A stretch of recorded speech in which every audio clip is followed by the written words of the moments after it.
એવમ સંવત્સર બ્રહ્મચર્ય સંવાસ બ્રહ્મચર્ય પૂર્વક ત્યાં એમનું રહેવું, ગુરુકુળમાં ગુરુસ્થાનમાં નિવાસ કરવો, ગુરુકુળમાં રહેવું. એટલે એમાં પછી તપ અને બીજા બધા સાધનોનું અનુષ્ઠાન જેણે કર્યું છે, કરવું જ પડે. ગુરુકુળમાં જાઓ એટલે ત્યાં તો કોઈ તમને સ્વતંત્રતા છે જ નહીં. ભોજન આદિ પણ ત્યાં જે પ્રકારે મળતું હોય એ તમારે જ મેળવવું પડે. એટલે ડિસિપ્લિન. ત્યાં તમારી ઈચ્છાનું કોઈ મહત્વ ના હોય. બ્રહ્મચર્ય તો હોય જ હોય, એટલે કોઈ પ્રકારના મોજ શોખ ના હોય. ગુરુની સેવા સૌથી મહત્વનું કાર્ય, અને સેવા એટલે જ્યાં સમર્પણ હોય, પોતાની ઈચ્છા પોતાના રાગ દ્વેષને કોઈ પ્રોત્સાહન જ્યાં ના મળતું હોય, અને જ્યાં ત્યાગનું અનુષ્ઠાન, તપશ્ચર્યાનું અનુષ્ઠાન, શ્રવણ મનન વગેરે પણ કરું, સ્વાધ્યાય તપ આદિયુક્તૈ તપો યુક્તૈ આવી બધી તપશ્ચર્યા દ્વારા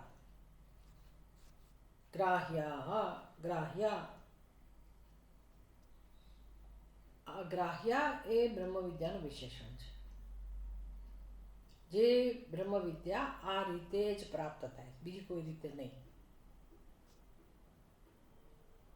આ જાણવું તો જોઈએ જ. ભલે આપણા જીવનમાં કશું ના હોય, કોઈ સાધનનું અનુષ્ઠાન ના હોય, કોઈ સેવા ના કરતા હોય, પણ ધ્યાનમાં હોવું જોઈએ કે જ્યાં સુધી આ નથી હોતું ત્યાં સુધી બ્રહ્મ વિદ્યા ગ્રહણ થઈ શકતી નથી. પીપલાદિવત સર્વજ્ઞ કલ્પૈ આચાર્ય વ્યક્તવ્યા. આવું હોવાથી બ્રહ્મ વિદ્યા આ પ્રકારે જ પ્રાપ્ત કરી શકાતી હોવાથી દરેક આચાર્ય, અત્યારના વર્તમાન આચાર્યોએ પણ આ વસ્તુ ધ્યાનમાં રાખવાની છે કે જેવી રીતે પીપલાદની જેવા સર્વજ્ઞ તુલ્ય જે સર્વજ્ઞ હતા, બ્રહ્મનિષ્ઠ મહાત્મા, એ જ આચાર્ય ખરેખર ઉપદેશ કરી શકે એમ છે.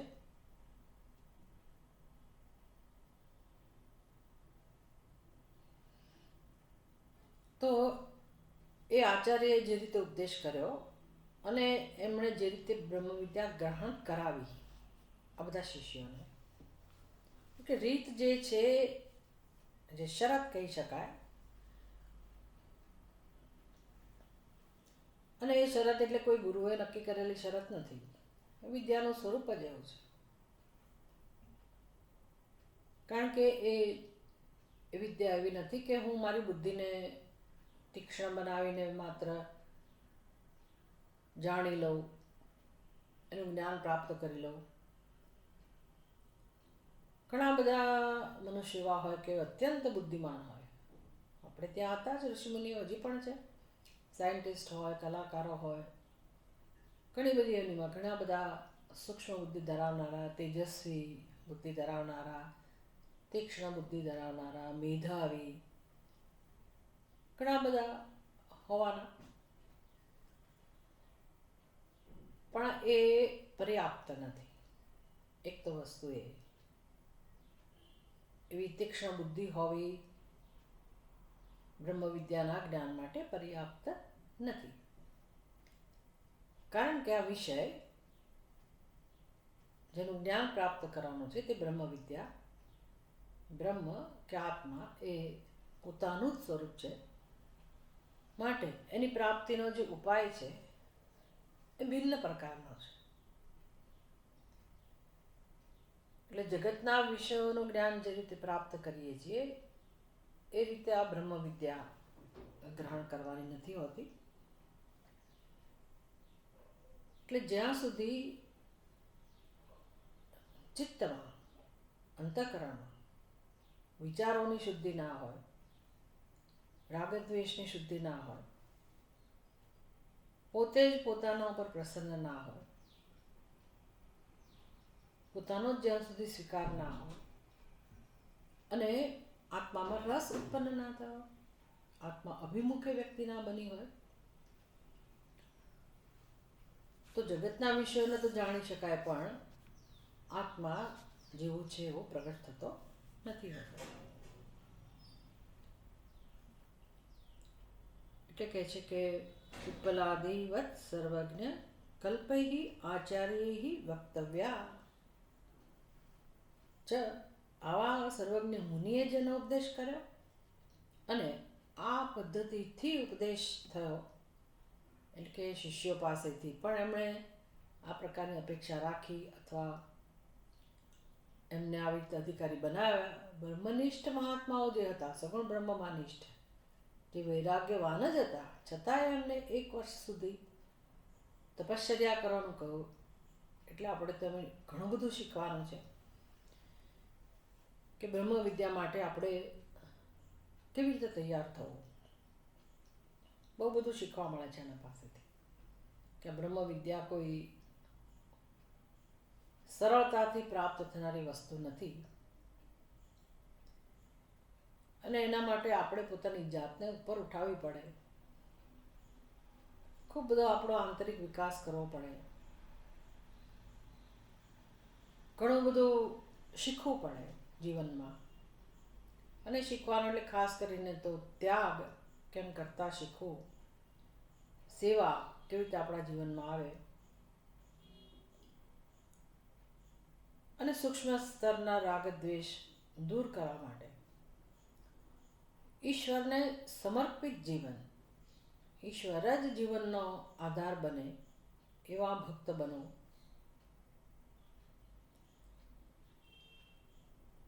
પછી એ વ્યક્તિની બુદ્ધિમાં એવો ખ્યાલ ના હોય કે હું હનુમાનજીની ભક્ત છું, કે હું દેવીનો ભક્ત છું, કે હું શિવજીનો ભક્ત છું, એમ માનીને ખાલી અહંકારનો સંતોષ એ બધું ના હોય. પ્રેમ એ જુદી વસ્તુ છે, પણ ત્યાં પ્રદર્શિત કરવાની વસ્તુ ના હોય. અને એ ભક્તિ એટલે શું? ખાલી શિવજીનું સ્વરૂપ મને ગમે એટલે હું ભક્ત થઈ ગઈ ભગવાનની, ખાલી મને બધા સ્તોત્ર પાઠ આવડે એટલે હું ભગવાનની ભક્ત થઈ ગઈ, કે હું બોલી શકું છું એટલા માટે હું ભગવાનનો ભક્ત થઈ ગયો. આ બધું શીખવાનું છે ખરેખર ભક્ત કોને કહેવાય.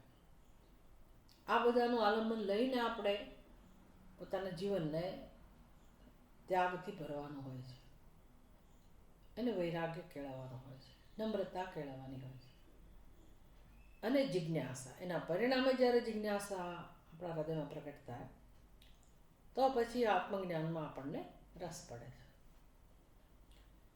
એટલે જે સંસારી બુદ્ધિ છે એ તો ત્યારે જ દૂર થાય જ્યારે વૈરાગ્ય જન્મે અને કેવળ ઈશ્વર માટે પ્રેમ જન્મે. એટલે મુંડક ઉપનિષદમાં આપણને સમજાવવામાં આવ્યું, યમેવૈષ વૃણુતે તેનૈવ લભ્યઃ. કોને આ બ્રહ્મ વિદ્યા પ્રાપ્ત થાય છે? જેને પરમાત્મા પસંદ કરે છે, જેના ઉપર પરમાત્માનો અનુગ્રહ છે. એટલે એ પરમાત્મા સર્વગુણ, સર્વશક્તિમાન, સર્વવ્યાપક, કરતા હરતા, એ તો ખરો જ ખરો કે એની કૃપા જોઈએ, પણ પછી એ જ પરમાત્મા જે આત્મરૂપે રહેલો છે અને એ મારા ઉપર કૃપા કરે, અનુગ્રહ કરે અને મારા ઉપર એક જાણે કે મહાન અનુગ્રહ થયો હોય, આત્મદેવ પોતે પ્રગટવા માટે તૈયાર થાય એવો અનુગ્રહ, જેને કારણે મારો અહંકાર હંમેશ માટે દૂર થાય. રાગદ્વેષ તો દૂર આપણે કર્યા હોય, પણ પછી આ અહંકારનો નાશ કરવા માટે જે બ્રહ્માસ્ત્ર જોઈએ એ છે એ બ્રહ્માસ્ત્રનો ઉપયોગ કરનાર છે ગુરુ. એ ગુરુ પાસે આપણે ના જઈએ અને એ ગુરુજીને જ્યાં સુધી આપણે બ્રહ્માસ્ત્રનો ઉપયોગ ના કરવા દઈએ ત્યાં સુધી અહંકારનો નાશ થતો નથી.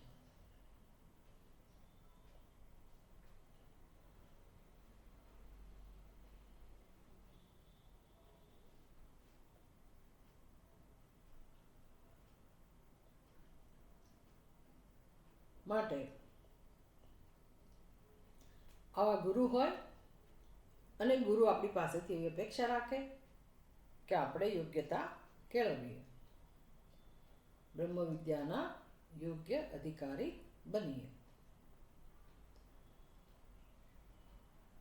ન સા યેન કેનચિત ઇતિ વિદ્યામ સ્તૌતિ.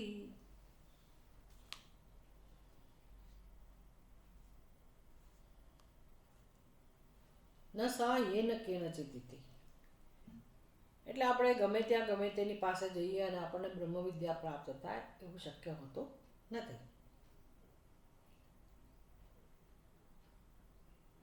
આ પ્રકારે બ્રહ્મ વિદ્યાની સ્તુતિ કરવાની આ રીત છે કે બ્રહ્મ વિદ્યા માટે, બ્રહ્મ વિદ્યાની પ્રાપ્તિ માટે શિષ્ય એ શું કરવું, શિષ્ય કેવી રીતે યોગ્યતા કેળવવી, કેવી રીતે યોગ્ય અધિકારી બનવું.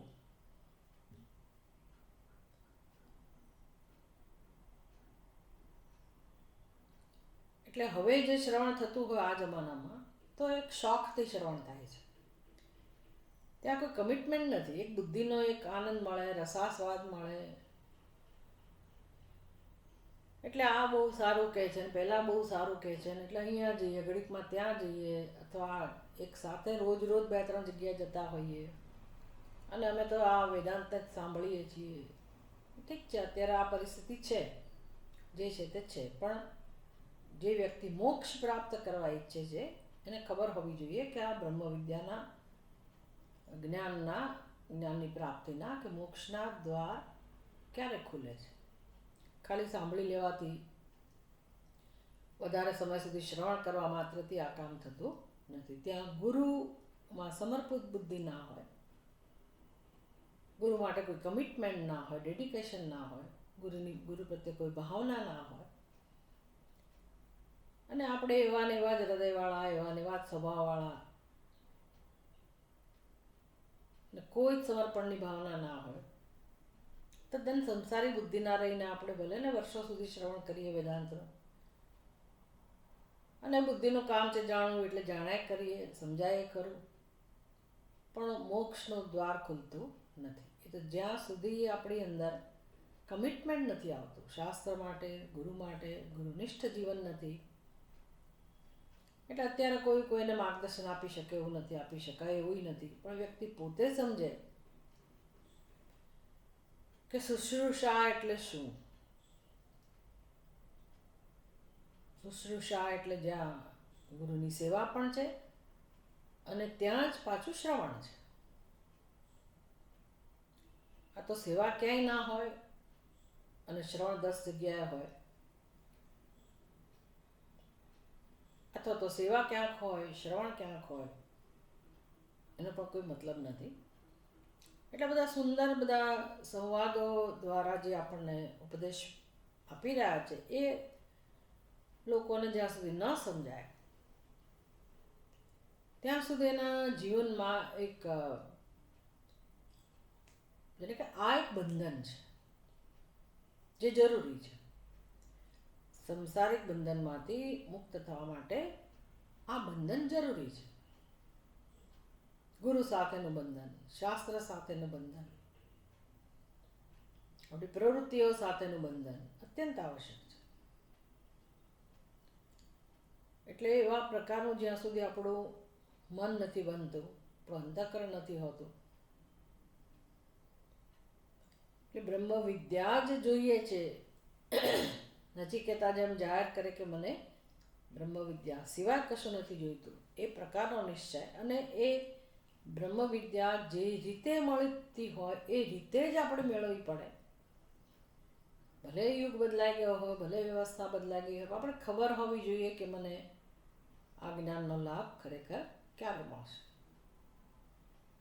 એટલે આપણા હૃદયમાં એક તો આપણું હૃદય સ્વચ્છ બને, સંસ્કારી બને, પવિત્ર ભાવનાવાળું બને અને ખાસ કરીને ગુરુનિષ્ઠ જીવન હોય. પણ ભાવનાઓ ગુરુનિષ્ઠ હોય, ગુરુનું મહત્ત્વ હોય, ગુરુમાં નિષ્ઠા હોય, કમિટમેન્ટ હોય, સમર્પણ હોય. આજકાલના ગુરુઓ તો કોઈ સેવા ઈચ્છતા નથી હોતા કે કોઈ સેવા માગતા નથી હોતા, પણ આપણી શું તૈયારી છે? કમસે કમ આપણે નિયમિત સત્સંગ કરીએ, શ્રવણ કરીએ અને જોડાયેલા રહીએ. બહુ મોટી સેવા થઈ ગઈ. બધું સમજવું પડે. પછી અહીંયા ગુરુબુદ્ધિ, ત્યાં ગુરુબુદ્ધિ, એમ 10 જગ્યાએ ગુરુબુદ્ધિ હોય તો ક્યાંથી કેવી રીતે શું મેળવવું એક પ્રશ્ન બની જાય. એટલે શ્રવણ કર્યા કરીએ, શ્રવણનો લાભ મળે આપણને, આનંદ મળ્યા કરે. મેં જાણી લીધું, પણ મારું ઘડતર ના થાય. હું સંસારી બુદ્ધિ નહીં હોઉં તો હું સંસારી બુદ્ધિની જ રહું. હું સંસારી છું એ તો છે જ. કોઈ રાગદ્વેષ મેં દૂર ના કર્યા, કોઈ ત્યાગ મારા જીવનમાં ના આવ્યો, અને મેં બ્રહ્મજ્ઞાન પ્રાપ્ત કર્યું. અમે તે સત્સંગ કરીએ છીએ, રોજ કરીએ છીએ, અહીંયા જઈએ છીએ, ત્યાં જઈએ છીએ, પહેલું કરીએ છીએ. એવું ચાલે છે આજના જમાનામાં. લોકો સંતોષ લે છે, ભલે ચાલતું હોય, કારણ કે આપણે એમાં કંઈ કરી શકવાના નથી. પણ જે સિન્સિયર વ્યક્તિ છે, જેને આ બધું મહત્વ છે ગુરુ શિષ્ય પરંપરાનું, એને તો આ સમજાવવું જોઈએ કે મોક્ષ તો ત્યારે જ મળી શકે જ્યારે આપણે આ બંધન સ્વીકાર્યું હોય, ગુરુ સાથેનું, ગુરુમાં સમર્પણ બુદ્ધિ હોય અને આપણે શિષ્ય બનીએ, શિષ્યત્વનો સ્વીકાર કરીએ. જરા ચેક કરવા જેવું છે આપણી અંદર કે શિષ્યના કેટલા ગુણો છે. ખાલી પગે લાગે એટલે કે શિષ્ય બની ગયા એવું નથી. કે ભાવના મારે અમુક સમય જ બતાવવાની હોય એવું નથી. મારા પોતાનો એક અંદર સરસ નિશ્ચય બને, વિદ્યા ગ્રહણ કરવા માટે હું અધિકારી બનું એટલો પ્રેમ હોય તો આપોઆપ એ સેવા ગમે તે સ્થળે, ગમે તે સમયે, ગમે તે પરિસ્થિતિમાં એ ભાવ પ્રગટ થાય છે. આવું નથી થતું, એના પરથી નક્કી થાય છે કે આપણે હજી શિષ્ય તરીકે પોતાની જાતને નથી સ્વીકારી શક્યા કે સિદ્ધ કરી શક્યા. તો એની સાથે સાથે આપણે ક્યાંય ગુરુ બુદ્ધિ પણ નથી કરી શક્યા. એટલે અત્યંત મહત્વની વસ્તુ છે આ. જે જન્મમાં આ કામ થશે એ જન્મમાં જ આગળ વધાશે. બાકી બુદ્ધિમાં ગમે તેટલું શ્રવણ કર્યું હશે, ગમે તેટલા મંત્રો મોઢે હશે, કે ગમે તેવી પ્રક્રિયાઓ જાણતા હોઈશું, પણ મોક્ષ માટેના દ્વાર ખુલતા નથી. એ રસ્તો અલૌકિક છે અને એમાં ઈશ્વરની કૃપા, ઈશ્વરનો અનુગ્રહ એ એકમાત્ર ઉપાય છે, એકમાત્ર. આ પ્રકારે બ્રહ્મ વિદ્યાની સ્તુતિ કરી. બ્રહ્મચર્યાદિ સાધન સૂચનાચ તત્કર્તવ્યતા સ્યાત.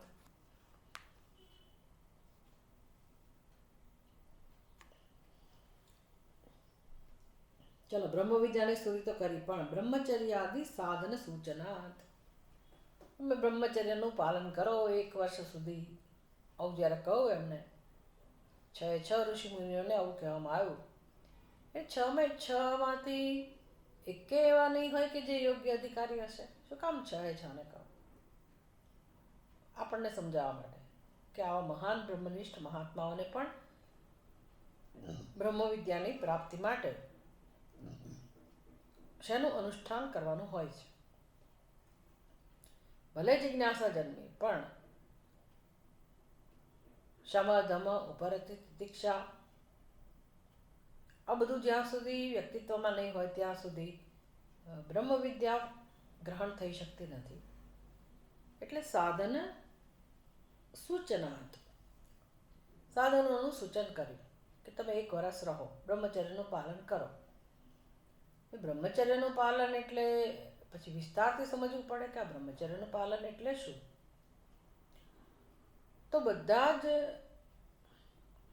પ્રકારના આહાર, ઇન્દ્રિયોનો આહાર, ખાલી અન્ન એક જ આહાર છે એવું નહીં. શબ્દ, સ્પર્શ, રૂપ, રસ, ગંધ જે વિષયોનું આપણે નિયમિત રીતે આપણી રીતે વાસનાથી પ્રેરાઈને, સંસ્કારથી પ્રેરાઈને, બધી કામનાઓથી પ્રેરાઈને જે પ્રકારે ગ્રહણ કરીએ છીએ એના ઉપર નિયંત્રણ.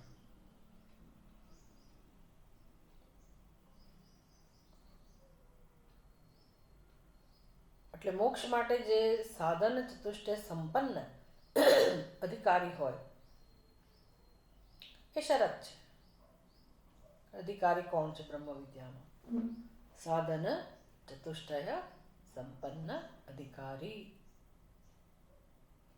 જે સાધન ચતુષ્ટય સંપન્ન છે એ જ બ્રહ્મ વિદ્યાનો અધિકારી છે.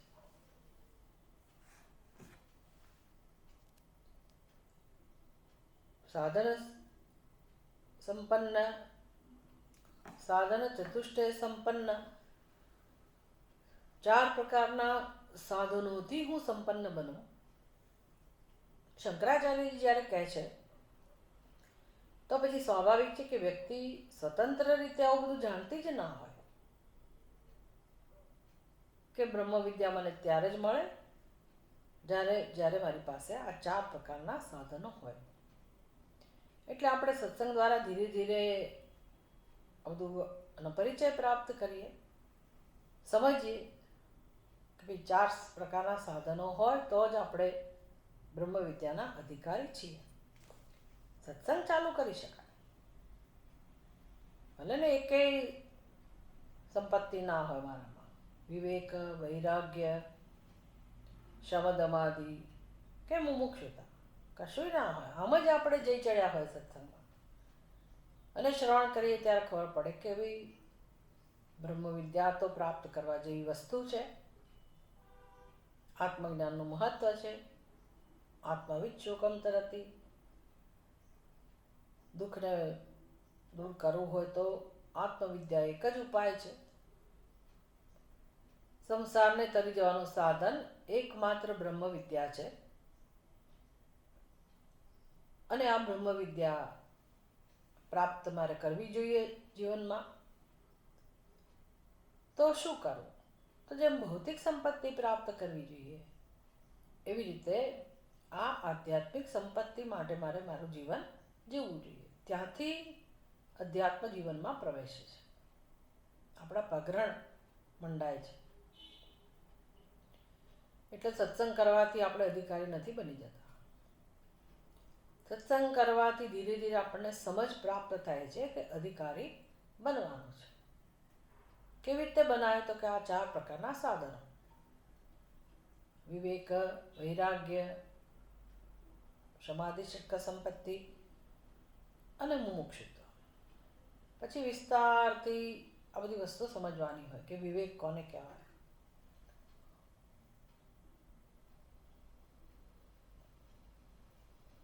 એ વિવેક કોને કહેવાય એ જ્યારે આપણને સમજાવે શંકરાચાર્યજી કે પછી આવા ગ્રંથો, ત્યાર પછી આપણી બુદ્ધિ એક ક્ષેત્રમાં વિચાર કરવાનું શરૂ કરે છે. આપણા સંસ્કારો તો કોઈ દિવસ સંમત થતા જ નથી. આપણી બુદ્ધિ સ્વીકારવા તૈયાર થતી જ નથી કે નિત્ય વસ્તુમાં મને રસ છે. બુદ્ધિ સ્વીકારે પછી આપણું અંતઃકરણ સ્વીકારવા તૈયાર નથી થતું. એટલે બધા રસ, બધું મહત્વ અનાત્મા માટે જ હોય છે, અનિત્ય વસ્તુ માટે જ હોય છે. વિચાર કરો કે એ નિત્યાનિત્ય વસ્તુ વિવેક જેને કહેવાય, એ વિવેકને ખાલી સમજવા માટે કેટલો સમય લાગે છે. હા, થિયોરિટિકલી તમે ફટાફટ બધું કહી દો થોડાક સમયમાં કે ભાઈ આને વિવેક કહેવાય અને વૈરાગ્ય, એ બોલી શકાય, પ્રવચનો આપી શકાય. પણ મારી મહત્વ બુદ્ધિ ક્યાં છે? એ તો આખી જિંદગી પરીક્ષા થાય, જન્મો સુધી પરીક્ષા થાય. અને મહત્વ સમજાય, પછી વૈરાગ્ય જન્મે.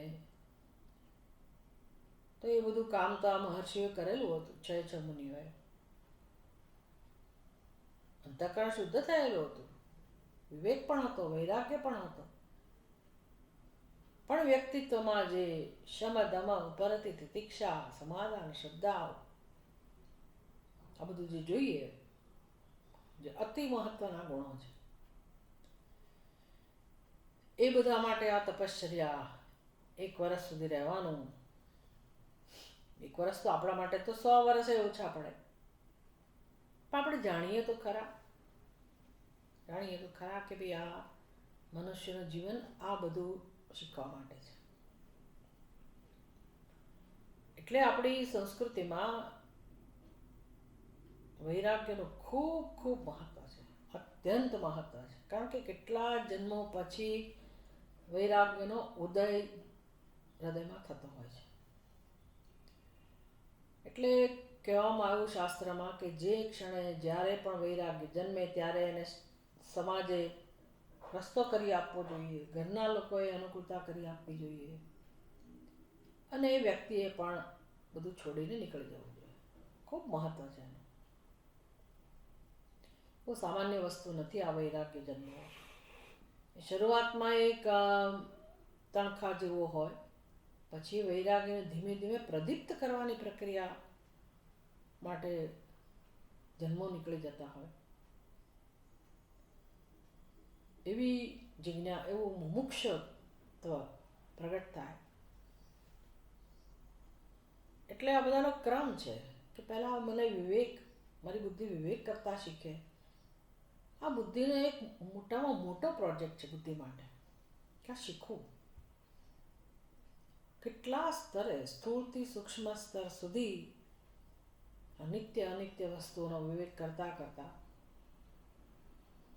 ત્યારે સમજાય કે વાત તો સાચી છે, માત્ર ને માત્ર આત્મા જ એકમાત્ર નિત્ય વસ્તુ છે, એ જ સત્ય છે અને સિદ્ધ છે, એ જ સુખ સ્વરૂપ છે.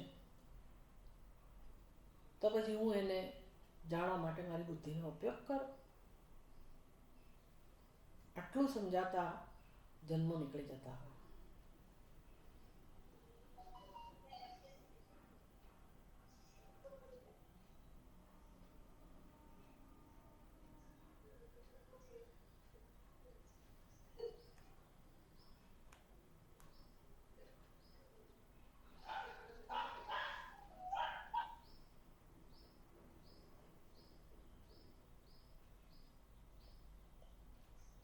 ડિસિપ્લિન કોને કહેવાય એ જ આપણને તો ખબર નથી.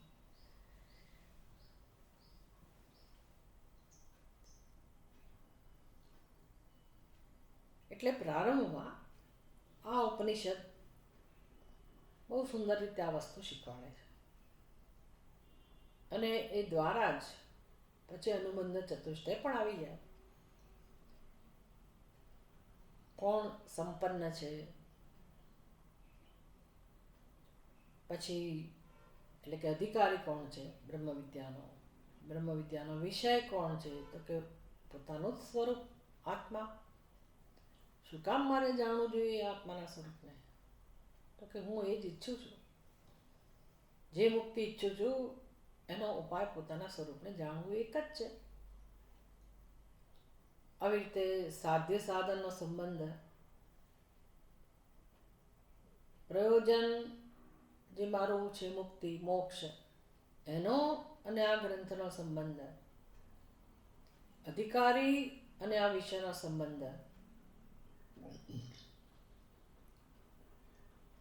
આમ અધિકારી કોણ, વિષય કોણ, પ્રયોજન શું છે અને સંબંધ શું છે, આ બધી વસ્તુ આપણને જાણવા મળે. એટલે બ્રહ્મચર્યાદિ સાધન સૂચનાત ચ તત્કર્તવ્યતા સ્યાત.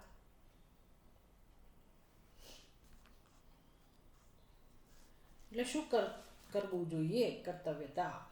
આજના સમયમાં કોઈ પણ મનુષ્ય એક દ્રષ્ટિએ જોવા જાઓ તો મનુષ્ય માત્ર મોક્ષનો અધિકારી છે. એમાં કોઈ સંશય નથી.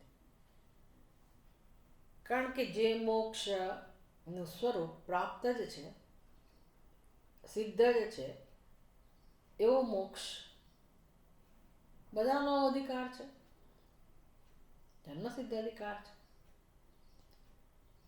પણ હું ક્યારે જાણી શકું મારા સ્વરૂપને જાણી શકવા માટે મારું વ્યક્તિત્વ હું તૈયાર કરું, એ જવાબદારી મારી છે. એ દ્રષ્ટિએ કહેવામાં કે જ્યાં સુધી આપણે આ બધો વિવેક પ્રાપ્ત નથી કરતા, આવું ડાપણ, આવી સમજ આપણી અંદર નથી આવતી. કારણ કે સંસાર જ સર્વત્ર છે, બહાર પણ સંસાર જ છે, આપણી બુદ્ધિમાં સંસાર છે, અને બહાર પણ એક સરખું અજ્ઞાન છે, એક સરખી એક સૃષ્ટિ ચાલી રહી છે, વ્યવહાર ચાલી રહ્યો છે. તો એવા જગતમાં, એવા સંસારમાં રહીને આ બધો વિવેક પ્રાપ્ત કરવો અત્યંત કઠિન છે. પણ કર્તવ્યતા સ્યાત, કર્તવ્ય એટલે મારે જીવનમાં શું કરવાનું છે. આપણે તો કહીએ છીએ કે મોક્ષ માટે તો આ જોઈએ જ જોઈએ, પણ મોક્ષ ન જોઈતો હોય અને સંસાર જે આપણને સત્ય જણાય છે એમાંય સુખી થવું હોય, તો પણ આપણે આપણું જાતનું ઘડતર કરવાનું આવશ્યક બની જાય છે, અનિવાર્ય બની જાય છે. એટલે એ ઘડતર એટલે ચિત્ત શુદ્ધિ, મૂલ્યનિષ્ઠ જીવન, ધર્મનિષ્ઠ જીવન, એ બધા માટે પણ વ્યક્તિ તૈયાર ના હોય, સ્વાભાવિક છે. એટલે જન્મ મળ્યો છે ત્યારે આ બધું સમજવું અને આપણા જીવનને આ દિશામાં લઈ જવું આગળ અને સફળ બનાવવું જન્મ. પછી જે જન્મમાં કામ સિદ્ધ થાય તે. પણ ભગવાન તો કહે છે કે તમે શરૂઆત તો કરો, પછી હું જોઈ લઈશ. નહીં કલ્યાણકૃત કશ્ચિત તાત દુર્ગતિમ ગચ્છતિ. ભગવાન વચનો આપે છે, નમે ભક્ત પ્રણશ્યતિ. આ બધા વચનોનો અર્થ એ જ થાય છે કે હું એને ભવિષ્યમાં મોક્ષ અપાવીશ જ. જે જન્મમાં વ્યક્તિ તૈયાર થાય એને કદાચ ભય લાગે કે મારું રોજબરોજના જીવનનું શું, તો ભગવાન કહે છે યોગક્ષેમમ વહામ્યહમ, હું તારું યોગક્ષેમનું વહન કરીશ. આ બધા વચનો શેના માટે છે? કોઈ અમુક જ લોકોને ધ્યાનમાં રાખીને ભગવાન નથી કહેતા, આપણને એટલે કે દરેક મનુષ્યને ધ્યાનમાં રાખીને ભગવાન કહે છે કે તમે આ માર્ગે આવો. આ જ એક રસ્તો છે, આ સિવાય જીવન જીવવાનો કોઈ માર્ગ છે જ નહીં, જીવન જીવવાની કોઈ રીત છે જ નહીં.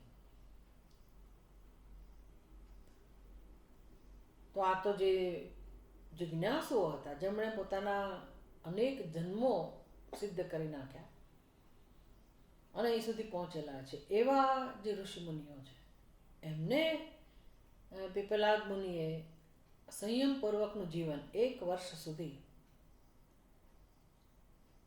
બ્રહ્મચર્યના પાલન સાથે વૈરાગ્યપૂર્ણ જીવન જીવવા માટે જે ઉપદેશ કર્યો, તો એ સાધન અતિ મહત્વનું છે, ખૂબ મહત્વનું છે. થોડાક સમય બ્રહ્મચર્યનું પાલન કર્યું એટલે આપણે બ્રહ્મ વિદ્યાના અધિકારી થઈ ગયા, થોડીક તપસ્યા કરી, થોડા યજ્ઞ યાગાદિ કર્યા, કે થોડું દાન દક્ષિણા કર્યું, એનાથી આપણે એટલા માત્રથી થોડીક અમસ્તી સેવા કરવાથી આપણે બ્રહ્મ વિદ્યાના અધિકારી નથી બનતા. એટલે જો આ જીવન સમર્પિત હોય પોતાના ઘડતર માટે, આપણે બુદ્ધિપૂર્વક જીવન જીવતા હોઈએ અને પછી આગળ વધીએ અને ભગવાનના વચનોને સમજીએ કે ભગવાન કેવી રીતે આ બધા આશ્વાસન આપે છે, વચન આપે છે, પ્રતિજ્ઞાબદ્ધ રહે છે ભગવાન મોક્ષ માટે, કેટલું બધું મહત્વ હશે. અને આપણે ભગવાનમાં વિશ્વાસ રાખીએ, શ્રદ્ધા રાખીએ અને આ માર્ગે આગળ આવીએ. તો આટલી ભૂમિકા સાથે આ ઉપદેશ પ્રશ્નોપનિષદનો ઉપદેશ શરૂ થાય છે. પછીના ક્લાસમાં આપણે જોઈશું. ઓમ પૂર્ણમદ પૂર્ણમિદમ પૂર્ણાત પૂર્ણમુદચ્યતે પૂર્ણસ્ય પૂર્ણમાદાય પૂર્ણમેવાવશિષ્યતે. ઓમ શાંતિ શાંતિ શાંતિ. હરિ ઓમ. શ્રી ગુરુભ્યો નમઃ. હરિ ઓમ.